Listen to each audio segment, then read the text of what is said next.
So first, starting off with one that I have not talked about yet here on our segment, and that is the film Shrek, the OG film from Yes. 2001.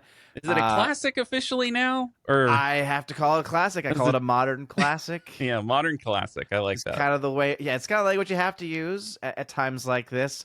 But it is indeed a modern classic, and it is, if you have not seen Shrek yet, I don't know where you've been. It's a nice 90-minute runtime as well. It's good for kids of most ages. I think that watching it back as an adult, especially, you realize how much not only did the film push the edge in regards to the effects that they used in the movie, but also in the content as well. Right. Right. Because there's some language, but it's biblical language, as I like to say. It's the word for a donkey that you still see referenced in scripture. Like I was like, oh, that's right, I forgot that that's in this movie. And you have also, you at one point you have Shrek who is in the mud, and you don't see anything, but it's one of those things that you're like, oh, okay. Yeah, I can see how, like, for a kid, it'd be like, I can see him taking a bath. It's like, oh, yeah. But again, luckily, you don't really, again, it's still a PG movie, but it's definitely a PG movie. It's not your typical G fare where it's like, oh, everything's perfectly fine. It's, again, this is really, I think, where a lot of kids' movies started to push that edge a bit more.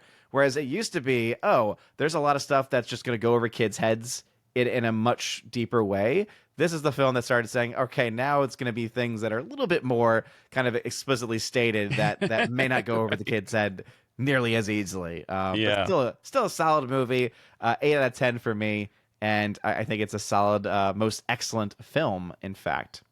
Excellent. How do you feel about the sequels? Have you seen all the sequels? Oh, how many are there at there this are point? too many. There are too many. There are way too many. I know that a lot of people speak highly of Shrek 2, and I think that there's a lot to be said for it. I believe that is the one where he goes to meet her parents, and there's like a whole storyline where Shrek becomes human at one point, and then they have a choice to make. And I thought that was interesting.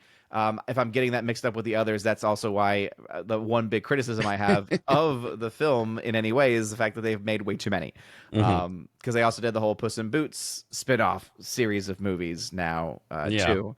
And there's speculation, I think, that there's going to be a Shrek 5 not too far into the future. So, yeah, a new film for a new generation of kids, I guess. But yeah, definitely a movie that I think, again, the original, it makes a lot of people very happy, and for good reason. It doesn't get too complicated. It goes right into it.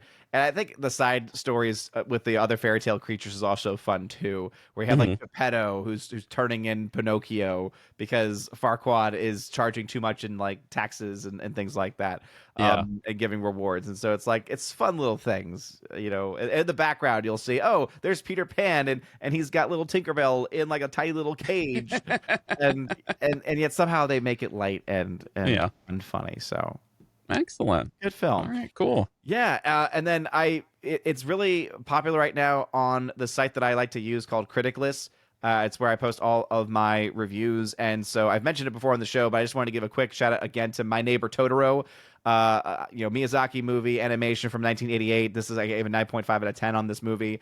I'm just happy to see that a lot of people on the platform are just now starting to watch it. And so there's a lot of people posting reviews for it, and it's universally getting praise. And so I just wanted to remind people, if you've not yet seen that, highly recommend My Neighbor Totoro from Studio Ghibli. A beautiful story about family, about, in this case, sisters. So it especially, I think, can appeal to anyone who's ever been a sibling, but especially between sisters. Tells a great story there. Great story also about family from the perspective that it's the dad taking care of the kids because the mom is in the hospital. Lots of things going on, and it captures childhood so perfectly well. And I think that it's something that all persons can really look forward to and enjoy in many ways. Excellent. And other than that, I would just say put on the radar. I will have a full review here because I'm pretty sure I'm going to recommend it, but obviously I'll save that judgment. But Paddington in Peru, I've mentioned Paddington 1 and 2 before. So Paddington in Peru, which is the third of the films, is indeed coming out next weekend, I believe. So it's my wife and I watched the first one. It was really good. It is, surprisingly, and actually I think 2 in many ways is better. He goes to prison, and you're just like, okay, this is a cute little bear in prison, and now he messes something up, and so they all have their pink outfits. Yeah, I And then didn't he's see the second one. We saw the first yeah. one, but I definitely recommend the second one because it's really, really good. But yeah, it comes out actually Valentine's Day this year, so not too long away, just about a week away from that one. So put that on the radars, people, because the Paddington films haven't let me down yet, and I don't think this one will either. all right. Odin's TV and movie picks of the week. Thank you so much for joining us, Odin. It's a pleasure. Thank you as always.